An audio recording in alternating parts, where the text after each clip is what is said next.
I hate the white man. He's of the devil. He was made in a cave in the worst parts of Europe, produced from the lowest forms of humanity.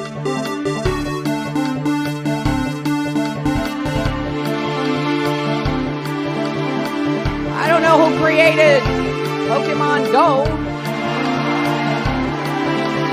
but I try to figure out how we get them to have Pokemon go to the polls.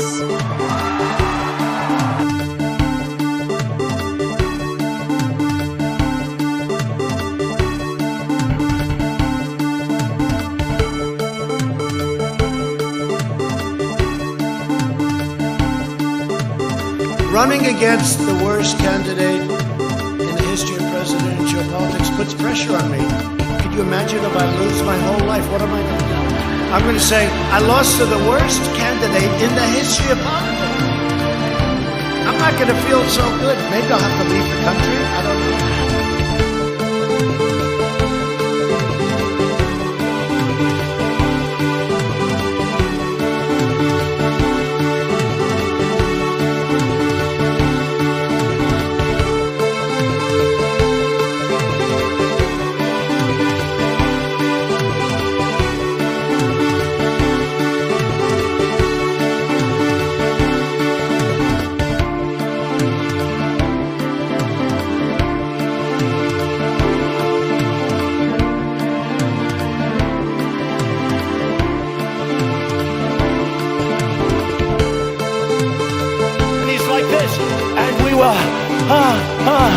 I need water, help me, I need water, help. And this is on live television.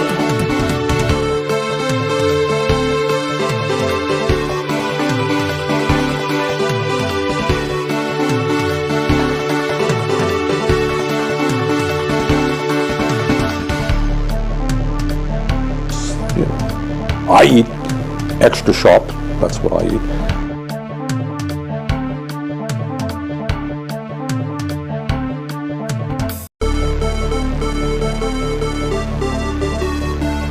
$7 million for reef fish management, $25 million to combat Asian carp, $2.5 million to count the number of amberjack fish in the Gulf of Mexico.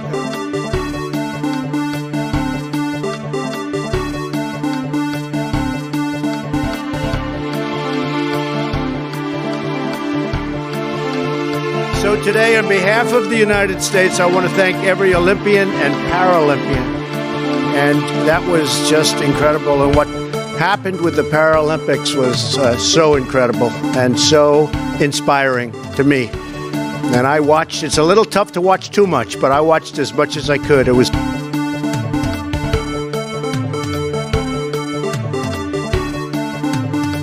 You will file articles of impeachment against President Joe Biden.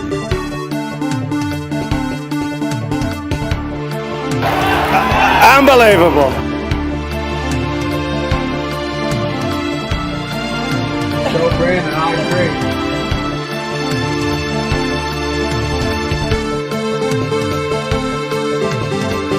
I am not up to the job. And I mean that sincerely. It's not like, whoa. I mean that sincerely. It's not like, whoa.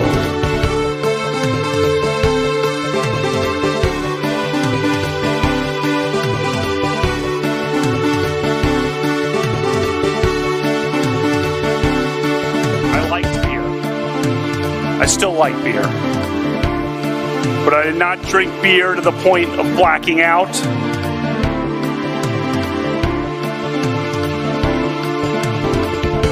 $7 million for reef fish management, $25 million to combat Asian carp, $2.5 million to count the number of amberjack fish in the Gulf of Mexico. Oh, seriously, hot sauce. I've been eating a lot of hot sauce, a lot of raw peppers and hot sauce.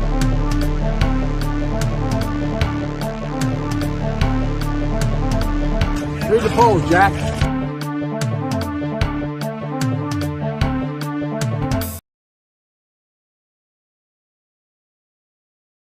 Testing. Testing. Testing. Hello? Hello? Hello? Hello? Testing. Hello? Hello? Hello? Ah? Ooh. Testing. We got a show going on today. Today is it's Wednesday apparently, according to the chat room, according to the online internet-based online world wide web chat room that is associated with this broadcast. There's a show, and today is Wednesday. And it's a show, and the show is all right. So got a couple of things I'm going to talk about. Toe Day, emphasis on toe. I got 10 of them, and going to be talking about once again. That's right, coronavirus. That's right. We're going to be talking about that. We're going to be talking about the rail strike, or lack thereof. Going to be talking about movies, and also movie, singular. I got a movie review for y'all coming up later, and more. The and more is like, that's if I accidentally spend an hour on one of the segments and don't feel like doing the rest, I don't feel that I'm forced to do them. So that's the and more category. Can we see the 10 digits to confirm? That's not for free. That is not for free. It's Choose Women Wednesday. And so according to Johnny Too Late FTV, which is, I personally think is a theoretically a reliable source of information on this particular subject. But I suggest choosing women today in the form of giving me money and or subscribing to my other YouTube channel. I don't know what the fuck is wrong with you people. I'm going to be honest. I don't. Every day of my life, I sit here and I think, what the fuck is wrong with these ass fuck motherfucks? I think to myself, this is what I think. I think, that's the face I make when I think these things. So go ahead and subscribe there. I don't care if you like Doom or not. I'm trying to get monetized. So if you care about me at all, it's free. Right? You don't have to click the bell or anything. Fuck that bell. I don't even know what the bell does. Like, it sends push notifications to your phone. Why would anyone ever want that? Like all these YouTubers are like, press the bell. Who the fuck would ever want that? Like, seriously, who would ever? Oh, fucking Andrea posted a new video. Why would anyone? Who cares? Like, who fucking gives a shit? Like, I don't. Maybe the bell does something else. I just assume it's like push notifications, but it's like, Jesus Christ. I mean, do people really use push notifications like that? I have push notifications for everything disabled except for like text messages, like voicemail, and that's pretty much it. So I don't know why anyone would ever click the bell, but certainly I don't know why anyone would click the bell on this channel. But anyway, and so anyway, we got a show today. Today is the day for the show. It's happening. And so we're here, and by we I mean me. You're there. I'm here. You're there. I'm here. You're there. All right. You're not here, unless you're hanging out outside my window or something, which that would be strange because I don't know why that would happen. But I'm here. You're there. Now you might think you're here and I'm there. That is not true because I'm the main character. So that means I'm here, and you're there. Where? I don't know. But with that being said, let's jump in. Orange J Man, folks. Orange J Man is under fire for dining with neo-Nazis. And the discourse around this from Republicans is really confusing. So let's see what Mitch McConnell has to say. Trump calls McConnell loser for our nation after he condemns Fuentes' dinner. Former President Trump insulted Senate Minority Leader Mitch McConnell in an interview with Fox News on Tuesday, calling him a loser for our nation after McConnell appeared to criticize his decision. I love that. Appeared to criticize? appeared to criticize, because it really wasn't a criticism. To have dinner with white supremacist Nick Fuentes, an anti-Semitic rapper, yay? I don't, like, what is the difference between white supremacist and anti-Semitic? Let's be honest, right? They're pretty much the same thing. They're neo-Nazis. But you want to know why Donald Trump is out there having Thanksgiving dinner? Now, again, this is not just any dinner. This was Thanks motherfucking giving dinner. It's because he is a neo-Nazi.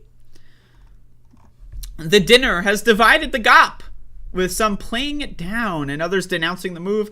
McConnell said Tuesday that anyone who meets with anti-Semites or white supremacists is highly unlikely to ever be elected president of the United States. What? What? Like, did Mitch McConnell forget that Donald Trump was elected president? What? Right? Like, huh? Right, what? Anyone who meets with anti-Semites or white supremacists is highly unlikely to ever be elected president of the United States. Exhibit B, Joe Biden. Joe Biden was best friends with proud segregationists in the Senate. What happened with Joe Biden? He was elected president. George Bush. Ronald Reagan, for Christ's sake. Like, I mean, like, this is historically illiterate, man. This is some historically illiterate ass shit. Not to mention that the entire Republican Party is based upon white supremacy. That's the whole, there's one plank in the floorboards of the Republican Party, and that's white people are better than everyone else, and especially the black people. That is the Republican Party plank, the singular plank. That's it. I hope you don't fucking fall off when you're walking on that goddamn plank, right? So again, this is like a bunch of garbage. These people are going to try to virtue signal. I'm not a Nazi, you're a Nazi. I'm not a Nazi, you're a Nazi. And it's like, I mean, motherfucker, you're all Nazis, for Christ's sake. Anyway, quote, Mitch is a loser for our nation and for the Republican Party, who would not have been reelected in Kentucky without my endorsement. First of all, that is factually untrue. The idea that Mitch McConnell would lose but for the grace of Donald Trump's endorsement, like, and first of all, that was years ago. That was like multiple years ago, right? So like, what the fuck? I don't know. Would you beg me for? Because he was going down. Quote, his well-financed opponent had $93 million ready to spend when I drove him from 2 points down to 21 points up in a matter of days. Trump again claimed that he had never heard of Nick Fuentes before the dinner. But again, he invited Kanye West, who is a neo-Nazi! Like, this idea that Nick Fuentes is the X factor here? Right? Like, oh, yeah. Whoops. Right? Like, I'm not gonna lie. This one was from, Ben Shapiro said this on Twitter, is the best way to not dine with a neo-Nazi that you don't know is by not dining with a neo-Nazi that you do know. Paraphrasing. That's from Ben Shapiro, which, you know, again, he had a little bit, you know, some post-nut clarity or something going on when he tweeted that. I don't know. But again, like, this idea that Nick Fuentes is the X factor and that Kanye West is, oh yeah, having dinner with that neo-Nazi, totally fine, totally great. Let's have dinner with one neo-Nazi. Oh shit, a couple other ones showed up. How would I have known? Quote, I had no idea what his views were, and they weren't expressed at the table in our very quick dinner, or it wouldn't have been accepted. And again, whatever Nick Fuentes says, you can bet money that Kanye West believes it. Quote, nobody has to prove or be defensive of me and Israel, he added. They have acknowledged that I'm the best friend and president to Israel. Now again, think about this. Why would neo-Nazis support Israel? You might be confused by this. Oh shit, I thought neo-Nazis hate Jewish people. They do. But you know who they hate more than Jewish people? Brown people. And you know what Israel is? Israel is Nazi Germany 2.0. Let's be honest. Let's call it as it is. Neo-Nazis, a lot of them hate Israel just because they're blinded by their hate for Jewish people. But folks, like, you know, Nick Fuentes, the more strategical neo-Nazis, they love Israel because Israel's the blueprint for their ideal society, right? Now again, genocide is great, right? Let's get rid of all of them. But before you get rid of them, use them for slave labor. Like with Israel, treat them like garbage for a couple generations, for entertainment purposes. That's what they do in Israel, right? So a lot of neo-Nazis look up to Israel because Israel is essentially Nazi Germany 2.0. If that triggers you, go fuck yourself and free Palestine. So anyway, this whole thing is a bunch of garbage. Again, you got 39 neo-Nazis in a party and, 5 people that are like, well, I don't like neo-Nazis, but they showed up anyway and they had a good time at the party. Guess what? You got whatever the numbers I just said are in the sum of neo-Nazis. So anyway, I forget what the numbers I said were. But either way, just watching this fucking shit flinging is honestly kind of hilarious. But at the end of the day, these people are gonna, again, this... at the end of the day, Mitch McConnell's going to vote for Donald Trump if he's on the ballot. So, none of this matters. But there you go.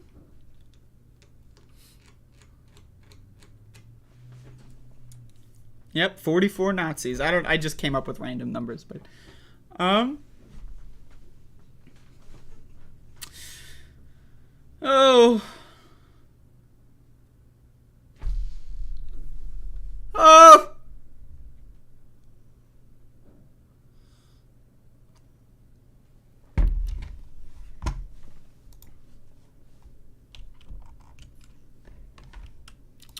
I covered this subject a little bit the other day when these talking points started to burst into the mainstream media. We're going to be talking about China's zero COVID policy, right?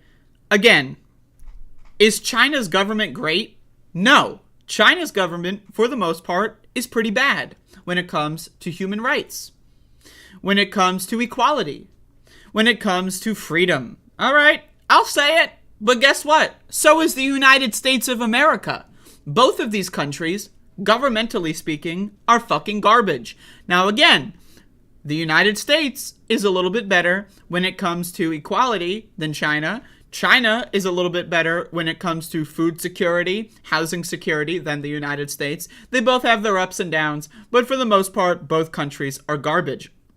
But one thing where China is significantly better than the United States is in its zero COVID strategy. When you say, oh, I think we should learn something from China's zero COVID strategy, does that mean you endorse whatever fucked up viral video just is going on in Republican media? No, it doesn't. Okay. But the idea that we should do lockdowns is an excellent fucking idea. Now, again, a lot of Republicans are like, but they did lockdowns and then an apartment building caught on fire and people died because they couldn't leave. That's bad. But you know what's worse? Having 1 million dead motherfuckers die from COVID, right? So again, we got to learn from the mistakes of all of these governments and we got to advocate for our ideal system of government, right? The idea of doing a zero COVID strategy is an excellent idea. The way that they may have been going about it over the course of the last couple of years isn't excellent, okay? But the idea of trying to eliminate a deadly virus, excellent. The idea of not choosing the best vaccinations available for your population, horrible. The idea, again, I've criticized China. Overall, I would rather have China's system than the United States system when it comes to COVID, okay? But the right wing, the COVID deniers, right? And I'm talking to Democrats are in this category too. Democrats are also COVID deniers. Again, the Vice President of the United States just did a statement saying that the only thing you need to do to combat coronavirus is get a vaccine once a year, even though a 6-month schedule would be far superior, right? And also government funding for that is dried up. So you're going to have to probably spend $100 or $200 on a vaccine unless you have good insurance, right? And not to mention masking, of course, just ignoring masking, just ignoring, social distancing again. So the Democratic Party, pandemic deniers, COVID deniers, but the Republican Party, they're just way dumber about it. So I want to show this video here from Ron DeSantis. Ron DeSantis is trying to take advantage of this moment to spew some cringe. And again, you can criticize China without being a fucking COVID denier. You can criticize China's authoritarian policies without suggesting that 1 million people die. Like we don't live in this world of binaries. I'm sick and tired of people having this in-the-box thinking. It's either you kill everyone who disagrees or you let everyone kill each other. Those are not the only options. Okay? So again, whatever viral fucking video that you've seen about zero COVID or whatever, that is not relevant to the idea that zero COVID as an ideal is bad. Now again, China, the government of China can go about it in a bad way. That's a thing, all right? People make mistakes. People do things that people take advantage of situations, right? That's a whole thing. But that does not, for whatever reason, like Florida, the idea that Florida is like a beacon of hope when it comes to COVID is ridiculous. So anyway, I want to play this short video here. I just want to. And again, the volume is not loud enough for me. So let me pump that shit up real quick. Make a comment about what we've been seeing going on in China. This zero COVID policy is draconian. It violates people's liberties. Now again, 90% of people in the United States of America under the age of 18 have been infected with COVID. 90%. Now we know that about 20 to 40%, depending on, again, pre-existing conditions, comorbidities, etc., but about 20 to 40% of people that get COVID develop long COVID. So again, what is worse for freedom? Getting stuck in the house for a while and getting food delivery, or having your children get infected with a debilitating disease that's going to last for the rest of their lives? This idea that letting people kill each other is somehow freedom, right, is ridiculous. Now again, is the Chinese government perfect? No. That's why we got to look at what they're doing and do better. But the United States government, when it comes to COVID, we got pandemic deniers, COVID deniers in the White House, in the Senate, in all 50 governors' mansions. Not a single fucking state in this country, when it comes to COVID, is doing anything other than full-blown neo-Nazi style eugenics, right? All 50 states, your favorite Democratic state, whatever, Joe Biden, Kamala Harris, neo-Nazi style eugenics when it comes to this pandemic, right? So again, the idea that we can't find a middle ground here, not even a middle ground, because that implies that both sides are equal, right? But again, the idea that we can't choose the best policies and put them and implement them in the best possible ways, ridiculous. And the idea that letting people kill each other is freedom, ridiculous. And it is completely unscientific. And the people of China are... Now again, is he going to describe how it's unscientific? What does that mean, unscientific? This is the same fucking guy who says, oh, you're a transgender 15-year-old, you're not allowed to go to a doctor? 100% of doctors disagree with him. You're not allowed to go to the doctor. Oh, you're someone who got pregnant because you were raped? You're not allowed to go to the doctor. That's unscientific.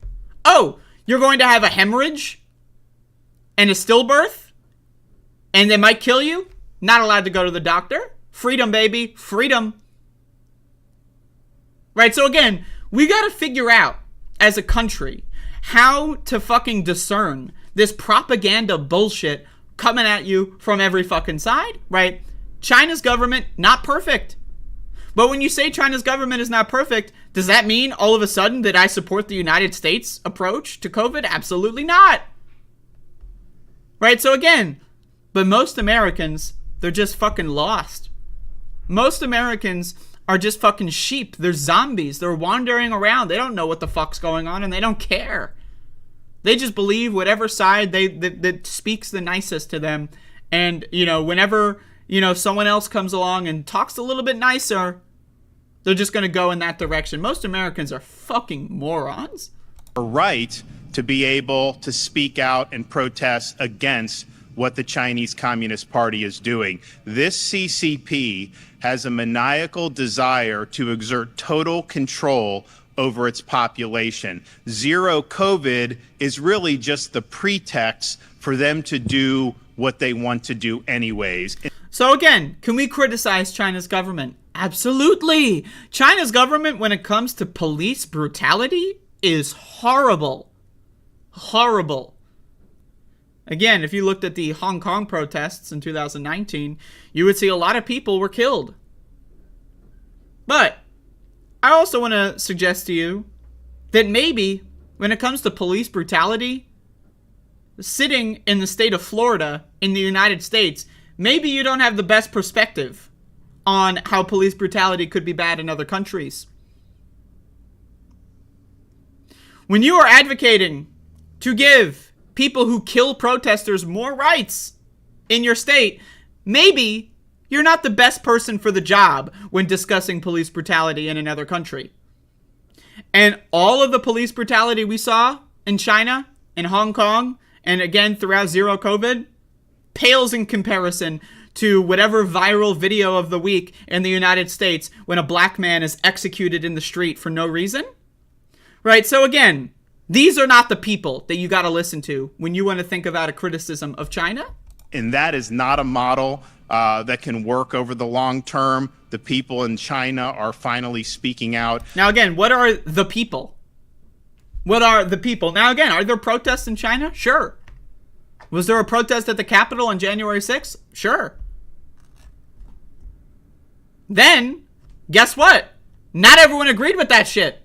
And then, guess what? This so-called protest turned into a fucking stupid psyop campaign for right-wingers to make money off of their stupid fucking followers, zombies, to commit crimes, make money off of the fundraising, and walk out with all the cash. Do you know how much money Donald Trump raised off of January 6th? Remember he did the Save America Fund? And he was saying he's going to help people get off, and he was maybe, I'll pardon them if I get elected again.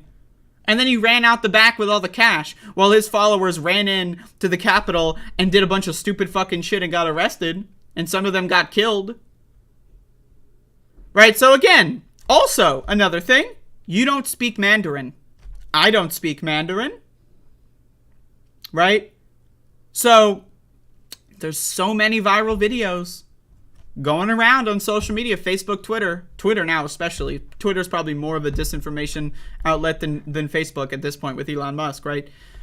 That are like videos from 10 years ago, 5 years ago, before COVID even existed, or, before people knew what COVID was, right? You don't speak Mandarin, right? Someone in a video can be saying, something like, that marks a date in Mandarin that you don't speak, and then it takes someone to go like, I speak Mandarin. Actually, this video is from 2016. Right? Now, again, if you see something bad, you should criticize the government. But again, there's so much disinformation out there. So again, I'm not even going to bother reading or seeing the rest of this. But again, these people that are trying to suck up the oxygen here from a real conversation, I mean, it's just sad. Our country, the people in this country, the United States of America, is sad. Sad. Pathetic population. Pathetic. The average American is a pathetic fucking loser for putting up with this fucking shit. Wait, he's not on the screen. Hold up. A sad, pathetic loser for putting up with this fucking garbage. Anyone that even slightly agrees with these fucking people, I mean, my God, have you no shame? And think of what we have to do. The non-fucking ridiculous Americans. Think about how we feel in this country. And I'm not talking about the independents, because independents in this country are fucking morons as well. I'm not talking about the centrists, because centrists are fucking idiots. I'm talking about anyone in the U.S. that has an IQ above 12. How do we feel about this? Having to deal with the 99% of zombies and zealots in this shit-fuck country? So anyway, there you go on that one. I'm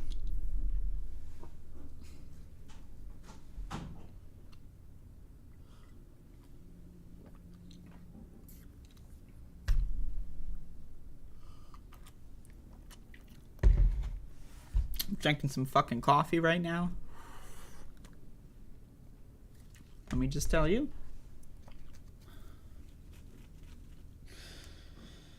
Oh, man.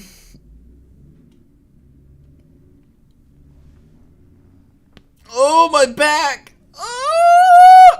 In a good way, though. Oh, my God. You ever get like that good stretch, Oh. Oh my god. Twisting that spine. Holy hell. I read somewhere that our spines are not designed for us being bipedal, and that gravity compressing our spine is a huge issue.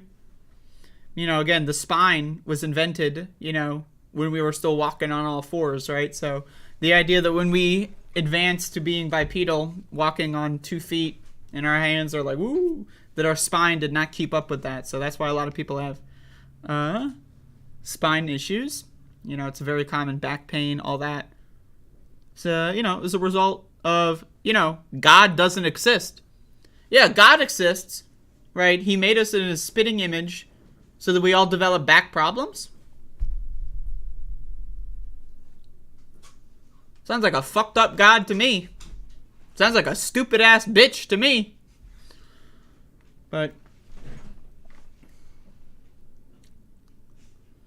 there you go. So take care of your spine, folks. And I don't even know how to take care of your spine. I'm just saying, like, look it up. Take care of your goddamn spine. I don't know. Do something. If you need to. I'm not the expert. I'm not an expert on anything. Well, I'm an expert on a couple things, but definitely not when it comes to spinal issues. I'm not an expert.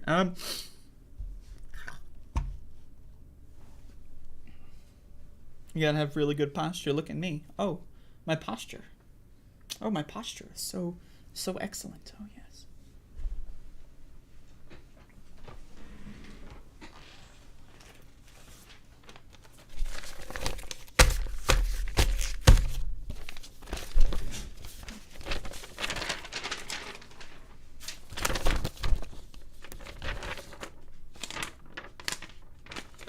There's nothing on here.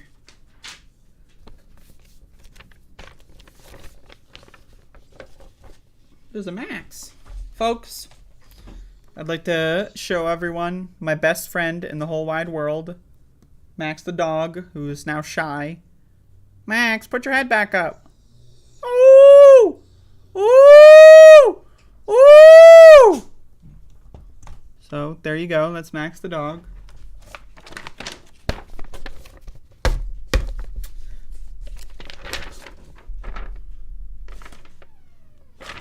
There's nothing on there.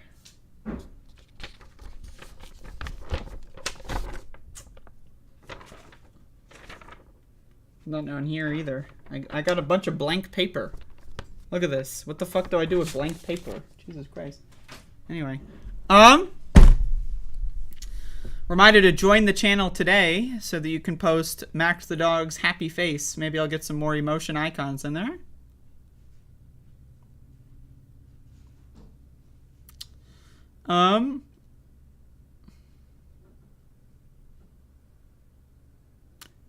Let's talk about the fucking rail strike.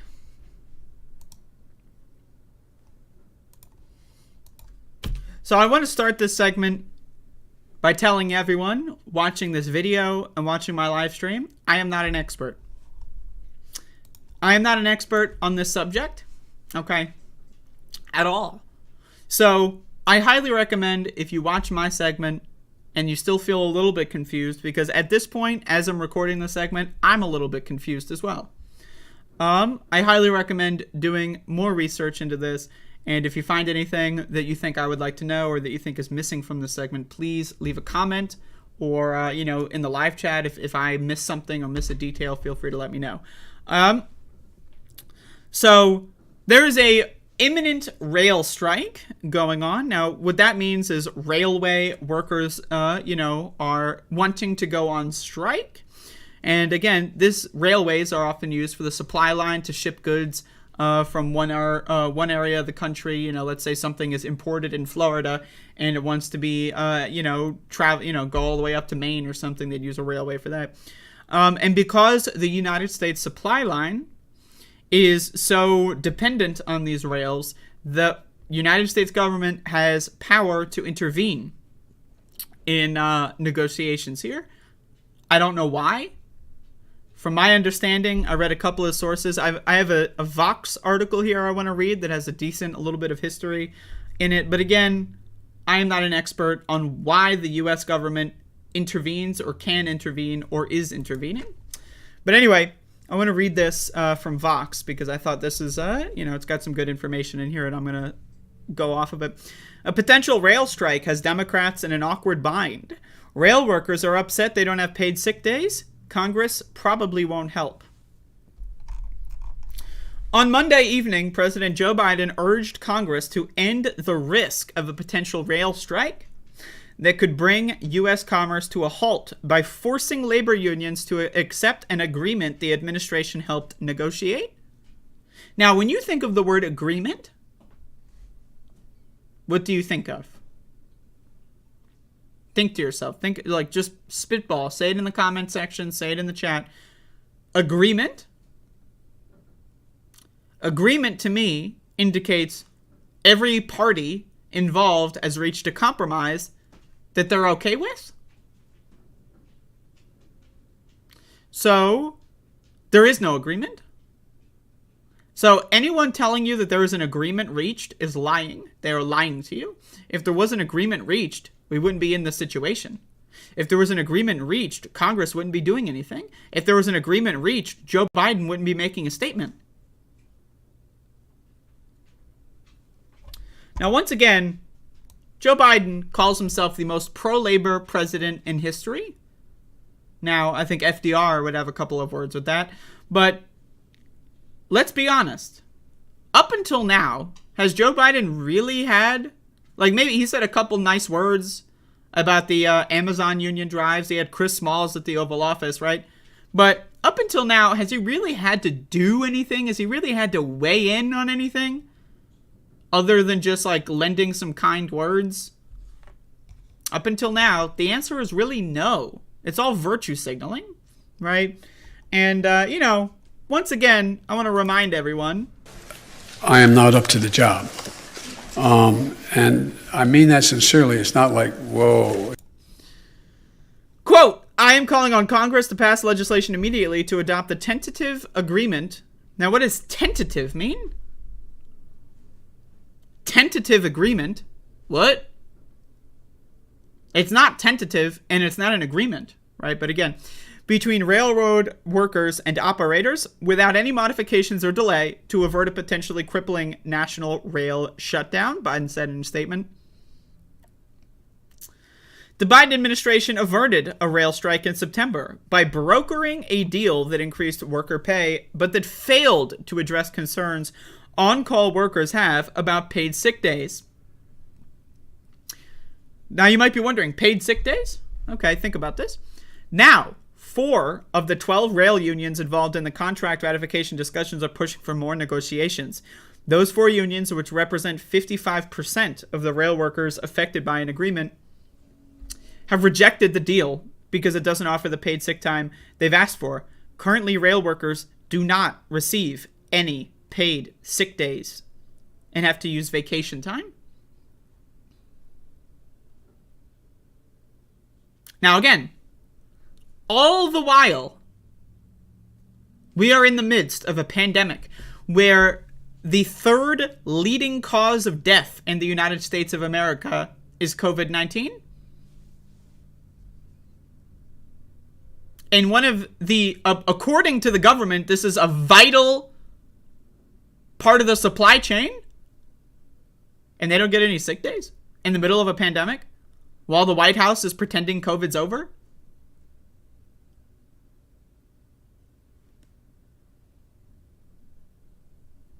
Now, again, this is all part of the conspiracy that we're no longer in a pandemic. If we're not in a pandemic, why do these whiny babies need sick days? Am I right?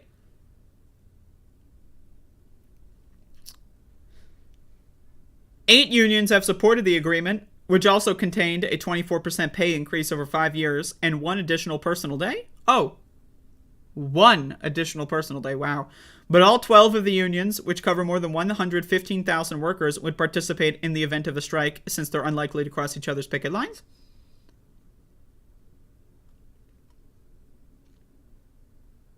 It's just, what is the logic? Now, I need you to understand. Efficiency, right? Getting the same job done in a less amount of time. is sacrificed. They don't care about efficiency. GDP. They don't care about the GDP, right? They don't care about reducing cost. They don't care about productivity.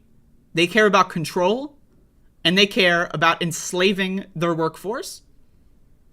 That's what it is. Because there is no other metric, no business metric, right? No financial metric that supports this decision to not give workers paid sick leave. None. Zero. Not a single one. Every single possible. Now you might be confused. How is that? Oh, they work less for the same amount of pay. Wouldn't that cost more money? Well, again, when you treat workers better, they're more productive, which means they do more work in a less amount of time, which means you don't go to work while sick and then everyone gets sick and then they go to the hospital and then the whole industry shuts down, right? So again, every metric, I'm not joking, every single metric, productivity, GDP, efficiency, etc., they are all sacrificed in favor of control, power, and enslavement. The capitalist class doesn't care about making more money. They care about having a wider monetary gap in between them and the workers. That's all they care about. The numbers are irrelevant to them. Oh, how many commas, how many zeros? That's not as relevant as how little commas and how little zeros the worker has.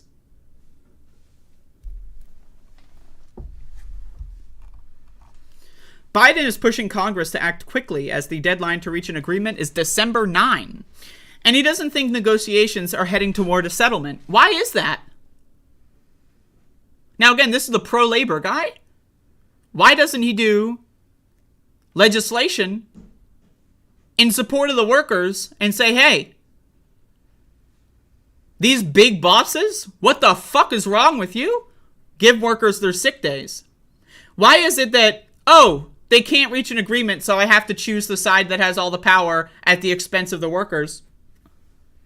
Why is that? Why is it that when they're on that fence, that they always fall on the side of the capitalist class? Why is it that every time they're on the fence, every time the wind blows in both directions, right?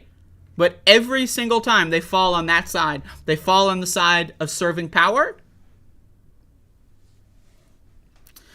Biden's demand only addressed one way that Congress could respond. However, lawmakers could agree to Biden's request, which Speaker Nancy Pelosi has already indicated she plans to do, and require the unions to accept the existing agreement. How is that possible? Now I ask you this. How? How is this possible? How is it possible that the United States government can intervene and say you are not allowed to strike? What happens if they strike? Did they go to jail? What happens if they strike anyway? Now, again, I support them striking regardless of what happens. If they go to jail, I will support a bail fund. If they get fired, I will donate to whatever cause, and I will dictate that my audience donate to whatever cause is necessary for them to alleviate their, strike funds, whatever, right? How the fuck is the United States government going to get involved in this?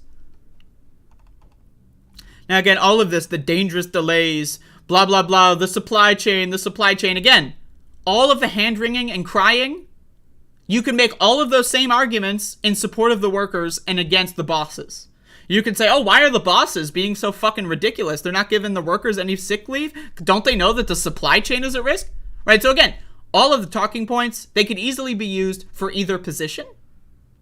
So why is it that they're using that style of talking point in support of the bosses? Now, again, this is the interesting part about this. And again, I want to learn more about this as well. And if anyone knows any additional information about this this subject, I would appreciate, whatever direction you want to point me in, I'll look into it. Normally, Congress cannot end a strike or become too involved in private industry labor disputes. But because the U.S. supply chain and economy are so dependent on rail, the Railway Labor Act was passed in 1926 to give Congress the authority to curtail strikes and resolve them if they do happen. It hasn't used this power frequently, and the most recent application of it was roughly 30 years ago when Congress acted to end a rail strike in 92. At the time, Congress lawmakers passed a resolution setting up an arbitrary system to address disputes between workers, arbitration system, to address disputes between workers and the railroads. The Railway Labor Act gives lawmakers a lot of leeway over how they can approach the current situation. Now again, a lot of leeway, which means they could side on the side of the workers. They choose not to. They choose not to side with the workers. Quote, given that they have the power to force a settlement, I don't think there are any limits on that, says Cliff Winston, an economic policy expert at Brookings. And, I'm sure this guy has a lot of really interesting things to say. In practice, they could require the unions and carriers to accept the September agreement as is, an option Biden and business leaders are advocating for. They could impose additional conditions of their own, including the requirement of paid sick time, taking workers' reason for striking off the table. They could extend the existing cooling off period so both sides have more time to negotiate, or they could turn the talks over to an independent arbitrators who would be tasked with finding a resolution. Now again, Democrats are going to lose the House. This is it. This is the lame duck period for Democrats. This is how the American people are going to remember the Democratic Party as it was in power. Think about it. This is their final act. This is their final bow to the American people. From this point on, from January 3rd on, our government is in permanent gridlock. This is the Democrats' swan song to the American people. They're saying, well, when push came to shove, at the 11th hour, we fucked you in the ass. Any resolution would need the support of 60 members in the Senate, including 10 Republicans. Getting that backing ultimately could limit which option lawmakers decide to take. Senator Bernie Sanders has emphatically said that congressional action should not omit paid sick time.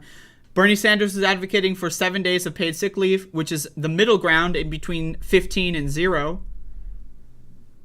The unions are advocating, the workers, I should say. A lot of the union leaders in this instance are not so great, but the workers are advocating for 15 days of sick time. Bernie Sanders is trying to meet in the middle. Personally, I'm not convinced on Bernie's strategy here. I think his strategy is that he wants to try to pick off Republicans and pressure Democrats, and that in order to do so, 7 is that's his strategy. I'm not convinced. I want to know why that was his strategy. I would love if Bernie Sanders is asked a question on whatever media he goes on, whatever show he goes on, whatever, why he did 7 instead of 15. Because I'm sure he's got a reason. There is a reason why he's not wanting to advocate for the full 15 paid sick days. I just want to know what the reason is. Right? And again, either way, 7 is better than 0. That's true. But 15 is better than fucking 7, and the workers want fucking 15. So that, I'm just, Quote, if the rail industry can afford to spend $25.5 billion this year to buy back its own stock and hand out huge dividends to its wealthy shareholders, please do not tell me it cannot afford to guarantee paid sick days to its workers and provide them with decent quality of life, he wrote in a post last week. Senator Marco Rubio.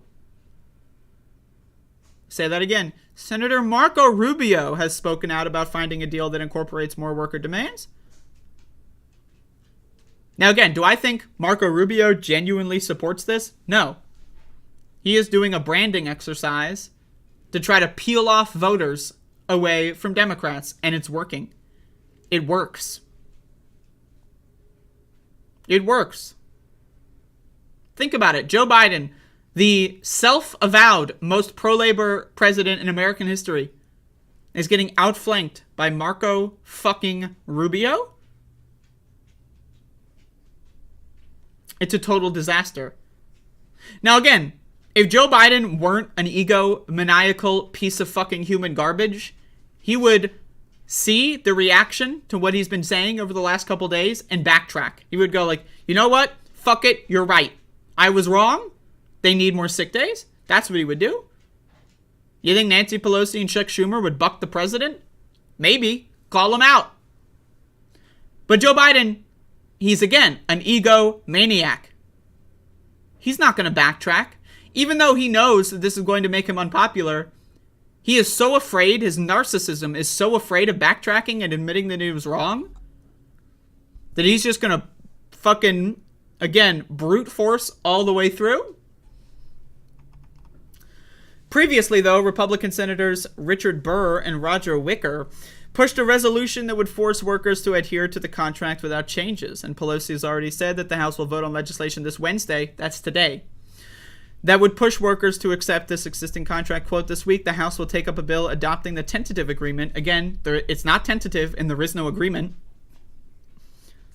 Again, the word tentative, right, that immediately undoes the word agreement. An agreement is where all sides reach a compromise. You cannot have a tentative agreement. You can have like the last point of negotiation, right? And then, you go from one direction to the other. It's like tug of war, but there's no tentative agreement. That doesn't exist.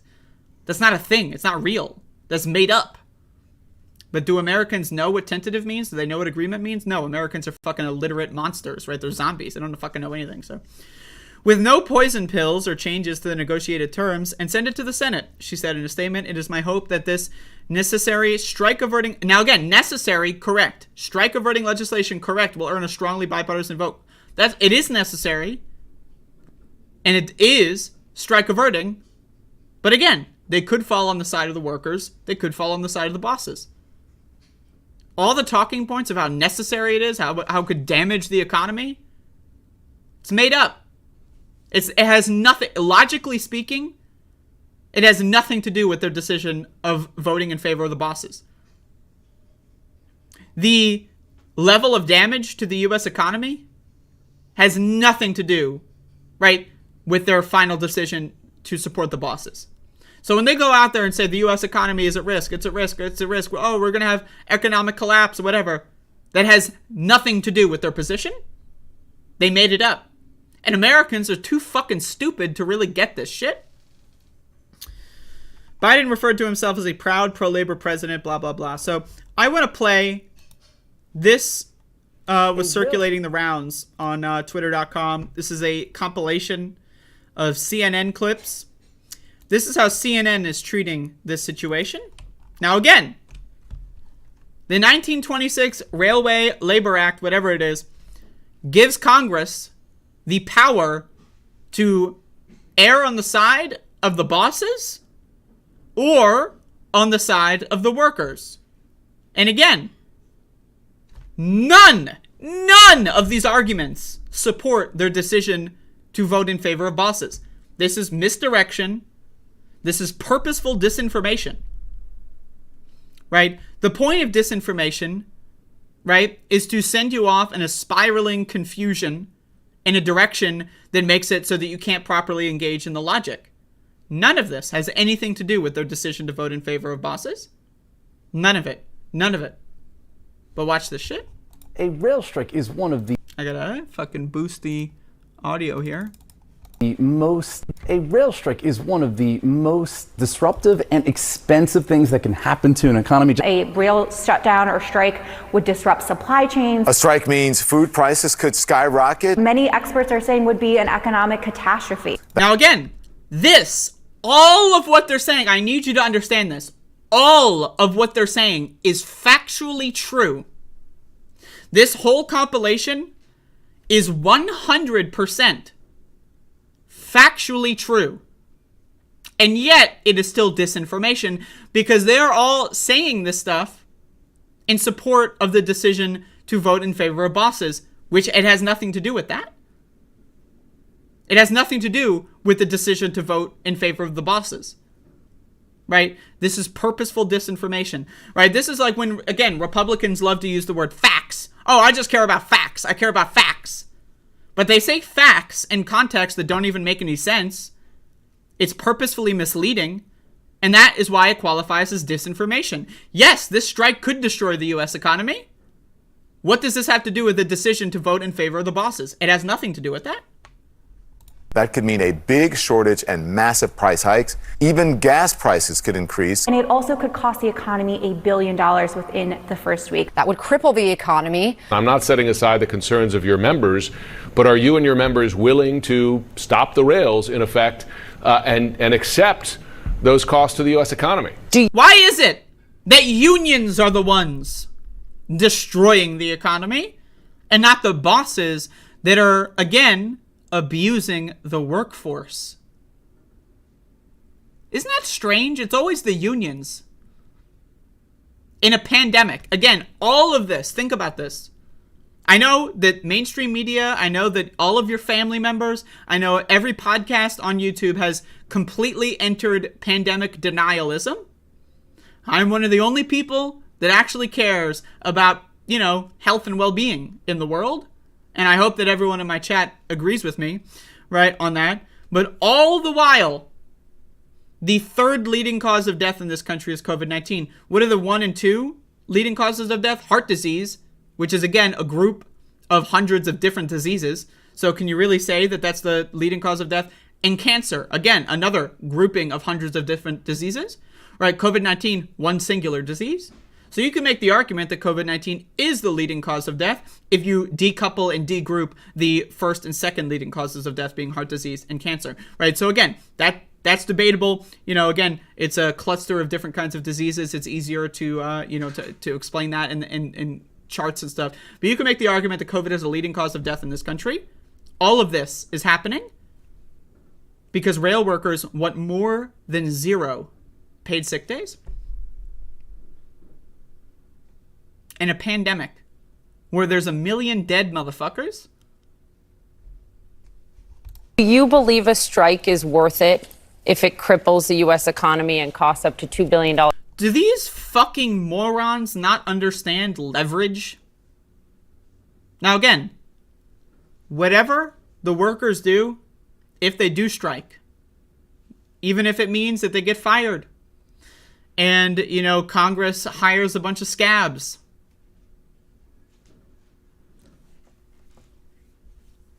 right? I will support them. Strike funds, I will give them whatever I can. I would love to have people on my show to interview them if they're on the picket lines. This is called leverage. These so-called brain geniuses don't know basic negotiating tactics and terms. It's leverage. What this whole compilation is basically just explaining the leverage that the unions have. A day. More than $2 billion per day. Is it worth it? And on top of all of that, the holidays are right around the corner. So a little less. Oh, the holidays. People have to buy their stupid fucking corporate trinkets for their stupid fucking goddamn kids and grandkids.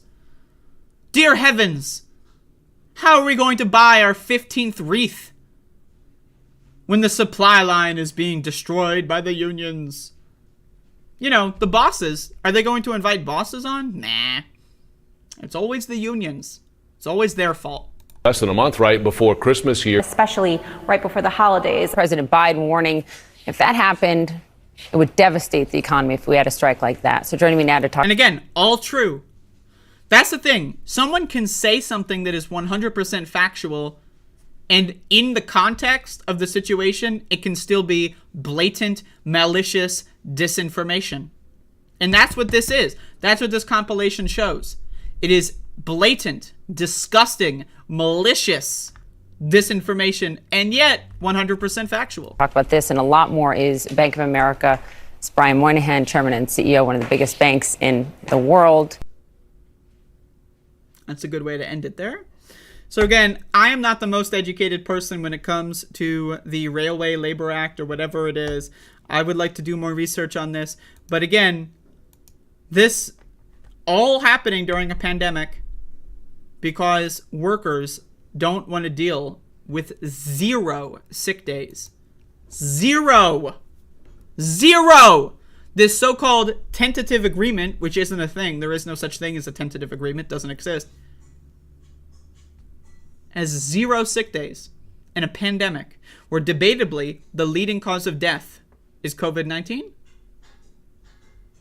And again, all of what this compilation showed, all of what Joe Biden, the Democrats are talking about, they wouldn't have to change their talking points. Think about how easy it is. They don't have to readdress their talking points. They don't have to do any redrafting. They could say the same fucking shit and just side with the workers. This is all purposeful, misdirection, and disinformation. And again, this is what Democrats have to say. In the last month, before Republicans destroy this country with gridlock, right? This is what they have to say. Is fuck you, I love your boss, go fuck yourself. That's what they have to say to people like you. They don't fucking care about you. Now again, Republicans don't care about you either, but they're going to weaponize this to try to get some good branding. They're going to weaponize this to try to get some good fundraising dollars off of it at the expense of the so-called self-acclaimed most pro-labor president in American history. It's sad. It's pathetic. And again, the American zombies care more about the holidays than their fellow American. Gotta get my grandkids some stupid fucking garbage. Because what else are we going to do for Christmas? It's pathetic. This country is fucking pathetic. Americans are fucking pathetic. Our politicians are fucking pathetic. It's just that simple. So anyway, that's the news portion of today's program. I'm going to get into a movie review in a little bit here, and then that'll be it for today's show. I'd like to remind everyone to go watch my show with The Letter Hack yesterday. We had a great movie discussion. It branched off a lot more than I was expecting. So I would highly recommend getting into that if you haven't seen it. There you go. I got a super chat earlier that I'd like to read from Fun P. $4.99. Good morning, Andrea and crew. I have snow and it knocked out my power till just now. Sorry I'm late to the award-winning Above It All. Am I an award-winning show? What award have I won? We got to create like a fake awards program. I mean, I guess I won that Letter Hack award last year. So, hey, award winning. It's true. What they say is true.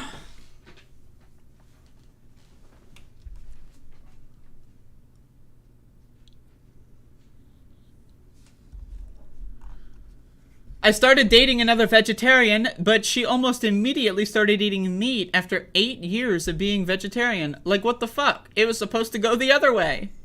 That's funny. That's funny. Verified Fartatron Award? Absolutely. I'll take it. Alright, y'all. I'm going to jump into a movie review to end this show. And I got a banger. The other day, I watched the new Jordan Peele film, Nope. And I have a lot to say about it. First of all, if you haven't seen it, I want you to turn this video off, turn the live stream off, and go watch it, because you got to. There's no other choice. If you don't watch this movie and you allow me to spoil this movie for you, I'm going to be upset. Because again, movies like this are best enjoyed with no spoilers, right? It's just, like horror movies in general, like again, I don't watch trailers. A lot of horror movie trailers ruin the horror movie. A lot of horror movie posters ruin the movie, right? So I say, if you haven't seen this movie yet and you're even remotely interested, you gotta watch it. You gotta watch it. It's a great film. And it's just a great movie. I mean, it's a great fucking movie. It's just I just want to start off by saying it's a great fucking movie. I've seen Jordan Peele's horror films before this one, and they're all excellent. And this one is just, again, that motherfucker is a master. Probably the best horror director that we've got at this point.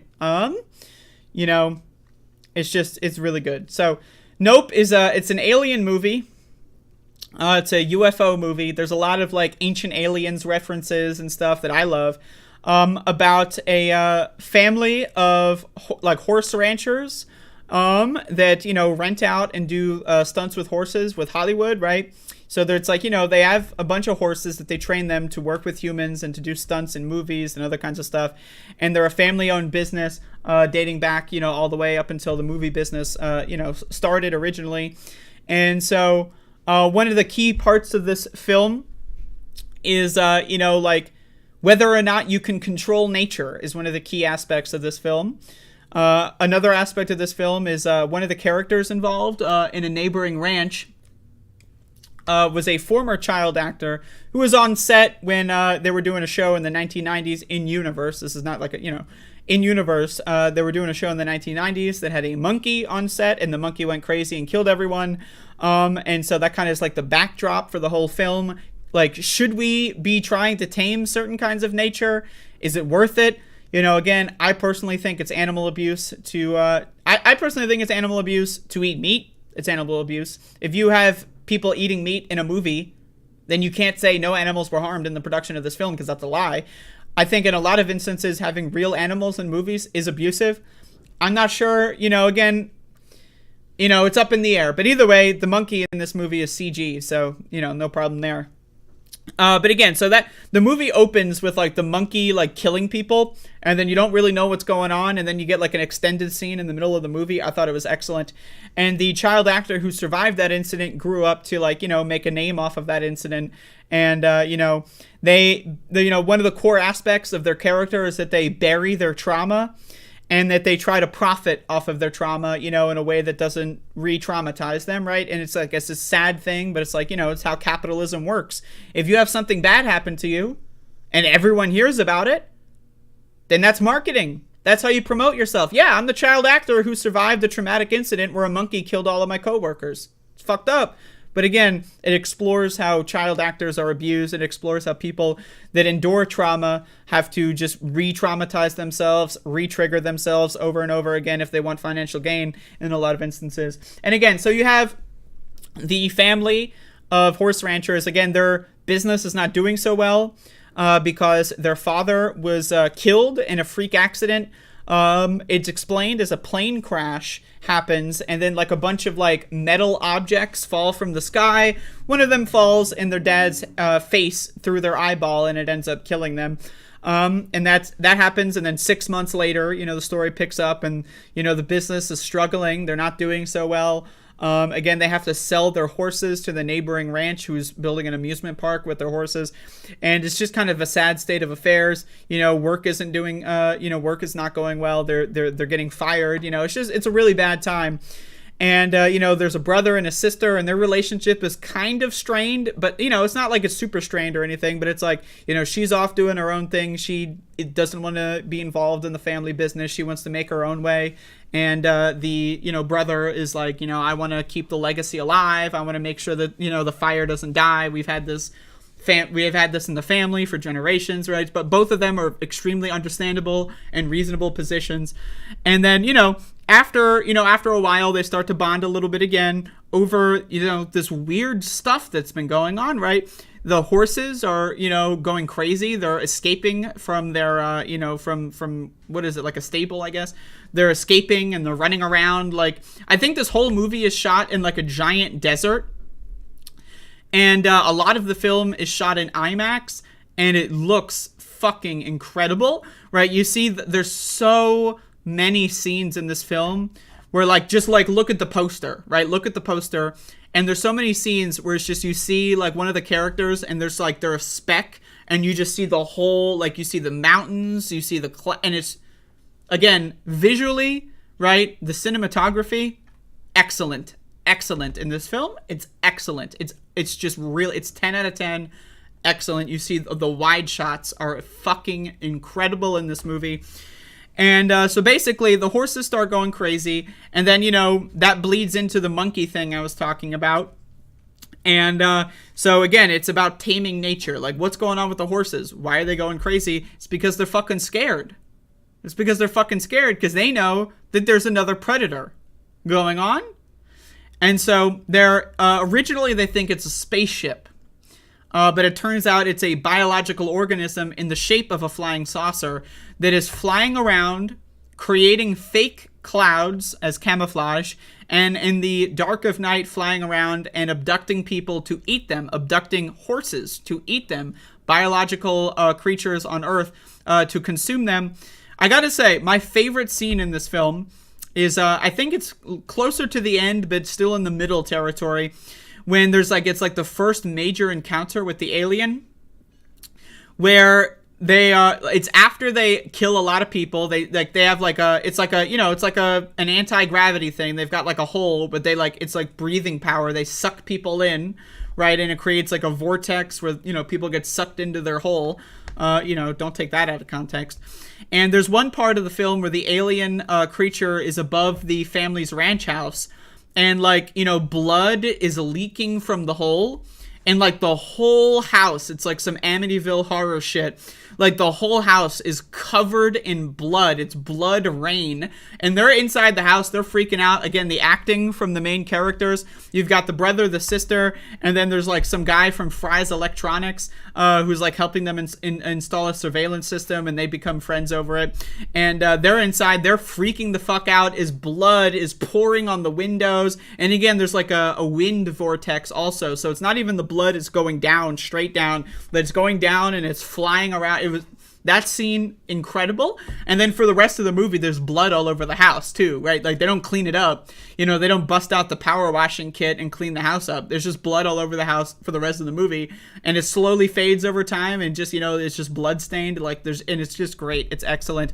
So again, the characters are ranchers. They tame horses, right? So the whole thing you know, revolves around they're trying to tame the alien creature, not necessarily to control it, not necessarily to, like, you know, domesticate it, but in a way to manipulate it into being caught on film. They hire one of their filmmaking friends. You know, at first, this guy is like, I don't want anything to do with this. He hears a news story on the radio about how there's a mass disappearance right next door, the theme park that was right next door to the ranch, you know, had 40 people mysteriously disappear. That scene, excellent, by the way.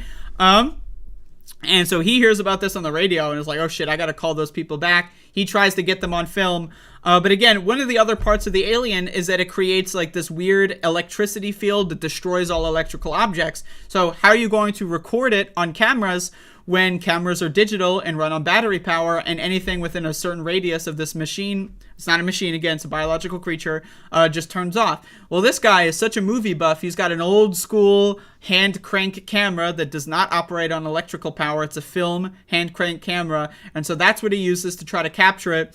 He flies a little bit too close to the sun, where he tries to go inside the creature to get the money shot from inside. He gets like elevated in through the vortex and he gets killed, and he's trying to get that, and hopefully the film survives. It's unclear because you can see the film and the camera fall out as he gets killed, so it's unclear whether or not that film would survive. Like if there is a sequel, I could totally see them, you know, having that film as part of it or whatever. I don't know if Jordan Peele is planning on doing any sequels to his films. I don't know if they're all in a shared universe either. Either way, again, you got to watch all of them. You got to watch all of his films.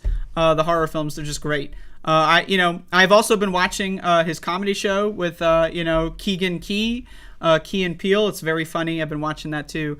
But I found this guy through the horror movie. So, and it's just, this movie is great. The title, Nope, is an excellent title, because one of the themes is that the main character will see some scary shit and he'll just like close his eyes and walk away, and he'll just say, nope, like, I'm not handling this. And we've all been there. We've all been there where something bad happens to us. Maybe you stub your toe on the bed frame and you're like, oh, nope, I'm not dealing with this today. You know, we've all been in that position. It's just, hopefully next time you deal with that, it's not an alien creature trying to fucking kill your whole family. Anyway, this movie, the action scenes when they're trying to tame the creature, amazing. The way that the creature looks, the creature transforms at some point, it's amazing. The main characters, right, they're just, the way that they're written, amazing. The characters are great. Right, the actors are great. They do a great job. Their relationship, you know, the brother and sister, and then they meet the Fry's Electronics guy who installs the camera equipment, and he's like a UFO guy, right? He's he's like, oh shit, I kind of think I know what's going on. And it's just excellent. It's all excellent. There's a lot of layers to this movie. There's so many like references. There's so many this feels like a movie I gotta watch again because I feel like I missed so much. Lindsay in the chat is telling me Nope means not of planet Earth. I would have never fucking thought of that, so now I gotta watch the movie again. Thanks a lot. But anyway, this is one of those movies that there's so many layers to it, and that if you just like Get Out, just like Us, you just gotta watch it multiple times to really get all the layers. It's just great. This movie, if you like horror, excellent. If you like monsters, excellent. If you like alien stuff, excellent. It's just an excellent film for every, I don't know how you could watch this movie and not like it unless you're like a fucking person that really hates horror movies or something, which, by the way, if you don't like horror movies, you have a low IQ. But anyway, goddamn, Jordan Peele is, again, a master. This guy really knows how to do it. Probably the best horror movie director that I can think of. You know, the only other person that comes to mind is Panos Cosmatos, but I wouldn't classify his films as horror. That's a whole different thing. But if you classify his films as horror, I would say he's the best. But Jordan Peele, in the form of this kind of horror, master. You gotta watch them all. They're all excellent. They're excellent. I mean, every movie I've seen from this guy so far, 10 out of 10. I can't, you know, it's just, you might think, like, when is the bad one? Is the next one gonna be bad? When's the bad movie? Like, everyone's got to make a bad movie at some point, right? When's this motherfucker going to make a bad movie? I'm waiting. But, you know, if it never happens, I'm here for it as well. Highly recommend it. Nope. You got to check it out. It's excellent. So, that's my review of that. And that's the show today. That's it. That's all I got. So, go watch that movie if you can, and if you haven't. And there you go. That's it. Over the course of Cyber Monday, I have been trying to get some of my newfound favorite movies and some of my old favorites on Blu-ray. I got a couple of movies. They're not over here, but I got a couple of Blu-rays. I'm trying to collect all the Nolan films because those are really fun to watch multiple times. And so I might try to get some of Jordan Peele's movies on Blu-rays, just to watch it 20 times. In a row, because that's the kind of art, these movies are just like, you can't just watch it once, because you miss too much. You got to watch it multiple times. So, I've been trying to build that movie collection because I've been getting into it. Have you seen Peele's Twilight Zone? No, not yet. Not yet. I haven't, not yet, but I have to. I mean, it's on my list. And speaking of Twilight Zone, I actually did recently get the original Twilight Zone box set. So, I plan on watching every episode of the Rod Serling Twilight Zone on Shrooms. I want to watch every episode on Shrooms. So, I might get into the Peele Twilight Zone too. But I really want to watch it. Just haven't done it yet because I'm a piece of shit. Have I seen Memento? I've never heard of Memento. But a similar sounding film from Christopher Nolan and Jonathan Nolan is Memento. And that movie is excellent. So if that's what you're talking about, I love it. It's an excellent film. Memento, I'm not sure. That could be like a Spanish version, like Uno Momento, something like that. I don't know. Poor favor. But anyway, there you go. That's the show. That's all I got. I'm hungry, y'all. I'm hungry. I'm hungry. I'm a hungry hippo. Ah! Ah! Ah! Drinking all this coffee makes me fucking hungry.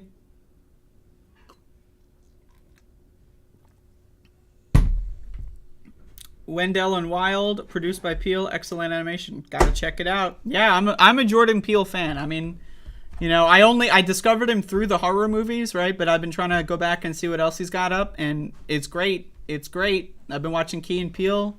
I'm not finished with it yet, but it's great. And I love the skits in Key and Peele that are like the pseudo horror, and I can kind of see how that evolved over time. Yeah, I'm a fan. Consider me a fan. Large Marge scared me as a kid from Pee Wee Herman. I gotta check it out. It's all good, Lindsay. I'm just trolling the shit out of you. Well, not you. Like, you did objectively, not know how to type the word, but I am trolling you. I don't care that much. Cooking with the Bitch will return at some point. I just got to be in the right mindset. I just got to be in the right mindset. So I don't want to phone it in. I don't want it to turn into something I don't enjoy doing. I'm going to have a very clear mission, and I want to stick to that mission. And so, when I'm ready, it'll be back. What am I going to eat? I don't know yet. I'll know when I enter the kitchen. But anyway, go do something else. I'm not going to fucking sit here and babysit you all day. Have a good one.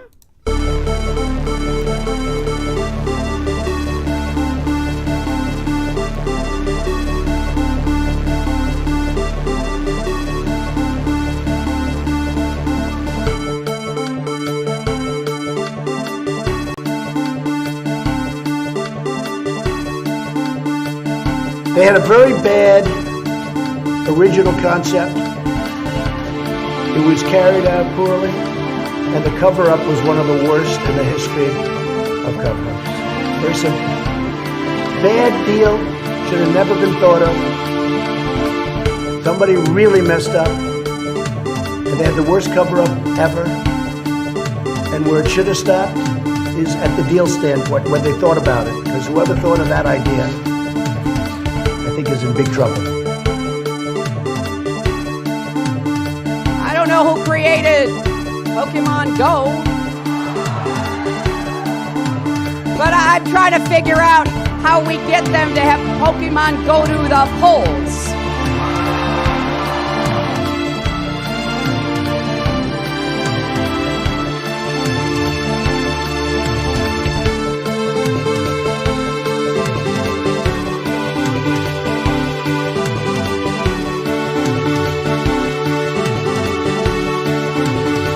Running against the worst candidate in the history of presidential politics puts pressure on me. Could you imagine if I lose my whole life? What am I going to do? I'm going to say, I lost to the worst candidate in the history of politics. I'm not going to feel so good. Maybe I'll have to leave the country. I don't know.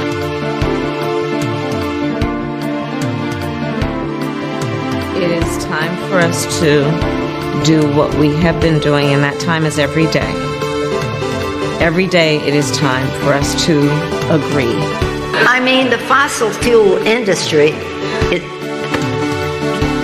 they weigh in so significantly. I mean, how could it be?